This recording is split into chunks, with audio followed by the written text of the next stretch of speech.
Assalamualaikum warahmatullahi wabarakatuh. Hai teman-teman sekalian, kembali kita bertemu di channel Juanda Bak BKR Channel, dan kali ini kita ingin apakah kita sekadar bernostalgia atau memaparkan ulang sebuah karya yang ditulis oleh Profesor Michael Hart yang pernah mengguncang dunia pada tahun 1992. Kita mungkin pernah dengar ya, bagi teman-teman yang studi di perguruan tinggi terutama pernah mendengar buku yang ditulis oleh Profesor Michael Hart. Michael Hart seorang sarjana, sebetulnya dia bukan seorang sejarawan juga karena dia mengajar astronomi dan fisika di Universitas Maryland, Amerika Serikat, dan dia bekerja di NASA, suatu lembaga riset antariksa yang terkenal oleh Amerika Serikat. Nah, saudara sekalian, buku yang dia tulis itu berjudul The Thousand The Thousand Ranking of the Most Influential Person in History, yang diterjemahkan dalam bahasa Indonesia dengan judul 100 tokoh paling berpengaruh di panggung sejarah dunia, paling berpengaruh dan berhasil di panggung sejarah dunia. Dan beliau menempatkan orang pertama yang dianggap paling berhasil ya di panggung dalam sejarah dunia melaksanakan tugasnya adalah, dan paling berpengaruh adalah Nabi Muhammad SAW. Mungkin agak banyak ada kritik memang, kalau kita baca banyak orang bertanya-tanya karena pertama dia juga bukanlah seorang muslim tetapi seorang Nasrani, tetapi kenapa dia menempatkan Nabi Muhammad sebagai orang yang paling berhasil dan paling berpengaruh dalam sejarah peradaban umat manusia hingga hari ini. Saya sekadar informasi saja, buku ini juga sekarang ini sudah ada beberapa tambahan perubahan, tetapi tidak merubah ranking itu sampai hari ini. Bahkan dalam catatan beliau sejak 1992 itu sampai hari ini memang dialah Nabi Muhammad tokoh yang paling dapat. Dua hal alasan penting dari Michael Hart.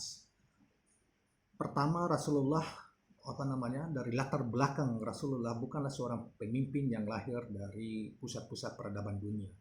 Semua sejarawan hampir bersepakat dengan beliau bahwa zaman kelahiran pada saat masa kelahiran Rasulullah itu kota Jazirah Arabia itu kota yang miskin, bahkan daerah yang paling termiskin di dunia, bukanlah pusat seni, bukanlah pusat ekonomi, bahkan bukanlah pusat pengetahuan. Bahkan boleh dikata karena dia wilayah Jazirah itu hampir 100%, kalau mungkin 80 sampai 90% adalah padang pasir yang sulit tumbuhan, maka itu boleh dikata daerah yang paling termiskin di dunia pada zaman itu. Dan Rasulullah itu juga bukan seulang lagi, ini komentar saya ya, tapi di dalam uraian dijelaskan oleh beliau bahwa di zaman itu Rasulullah bukan seorang yatim piatu yang berjuang susah, miskin gitu ya. Kemudian tempat kelahirannya itu dari kecil dibesarkan itu bukan juga tempat peradaban maju dunia dari segi ekonomi, dari segi seni, dari segi pengetahuan dan sebagainya. Nah, beliau menekankan dua hal yang membuat dia menempatkan Rasulullah atau Nabi Muhammad sebagai tokoh yang paling berpengaruh di dunia. Yaitu pertama, karena Rasulullah berhasil dalam perjuangannya menjalankan ajaran-ajaran yang diyakininya dari Tuhan, yang itu ajaran Islam, dengan kekuatan pokoknya pada Al-Quran Karim. Dia berhasil membangun teologinya, etika agamanya, bahkan berhasil meyakinkan kepada masyarakat, terutama masyarakat Arab pada masanya, sehingga hampir pada jelang masa akhir hidupnya seluruh Jazirah Arab sudah relatif mengikuti ajaran yang diajarkan oleh Rasulullah SAW, itu ajaran Islam. Kedua, keberhasilan beliau bukan hanya dalam konteks agama saja yang bersifat agama atau ukhrawi saja, tetapi beliau adalah seorang pemimpin politik yang sangat efektif. Di masa beliau, seluruh Jazirah Arab, suku-suku Jazirah Arab itu penuh dengan peperangan di antara mereka.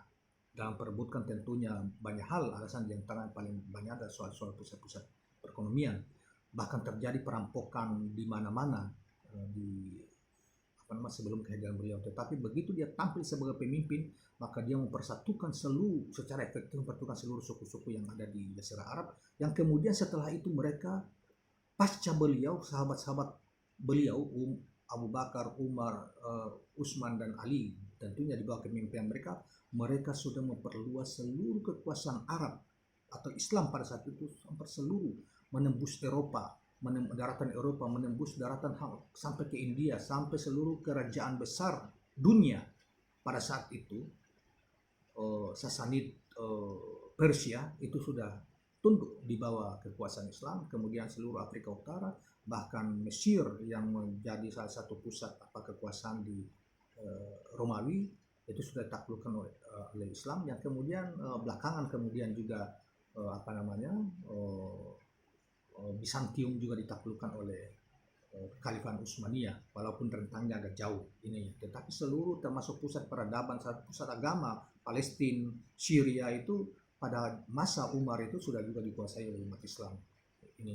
Itu menurut beliau itu karena kepemimpinan efektif yang dicontohkan oleh Rasulullah SAW dan berhasil menyatukan seluruh potensi masyarakat yang terbelah dan mereka saling berperang antar suku sepanjang ratusan tahun sebelum kelahiran beliau, bahkan ribuan tahun.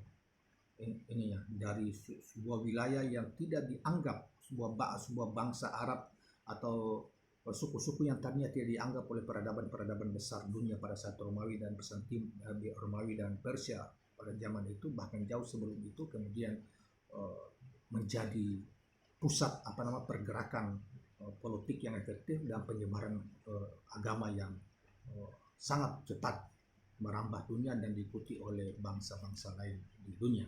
Inilah dua alasan pokok yang dilakukan Profesor Michael Hart, dan dia juga membanding kenapa bukan Yesus atau bukan yang lain-lain misalnya, karena menurut dia Yesus tidak berhasil dalam menyelesaikan tugas-tugasnya, bahkan dalam rumusan teologi Kristen itu lebih banyak dia dilakukan oleh Paulus dibanding Yesus. Bahkan menurut dia juga jika dua orang ini bersatu, maksudnya Nabi Isa atau Yesus dengan Paulus bersatu pun belum bisa menandingi kehebatan dan keefektifan kepemimpinan Nabi Muhammad SAW, baik dalam bidang agama maupun dalam bidang politik atau urusan-urusan duniawi. Terima kasih kawan-kawan sekalian, dan ini sekadar cuplikan saja, dan Anda tentunya atau kita semua tentunya kita telah mengetahui ini, tetapi saya yakin tidak semua orang Islam juga pernah membaca buku ini dan pernah juga sampai berita ini kepada mereka. Mudah-mudahan ini sebagai inspirasi untuk kawan-kawan lebih banyak kembali untuk membaca sejarah tentang Rasulullah SAW, kemudian membaca kitab-kitab lain baik yang terkait dengan perjuangan dan strategi perjuangan beliau dalam dakwah Islam agama, maupun bagaimana beliau mempersatukan komunitas-komunitas masyarakat yang tadinya terpecah belah kemudian menjadi kekuatan besar yang menguasai dunia, baik dalam konteks seni, ilmu pengetahuan, agama, maupun yang lain-lainnya. Terima kasih. Assalamualaikum warahmatullahi wabarakatuh.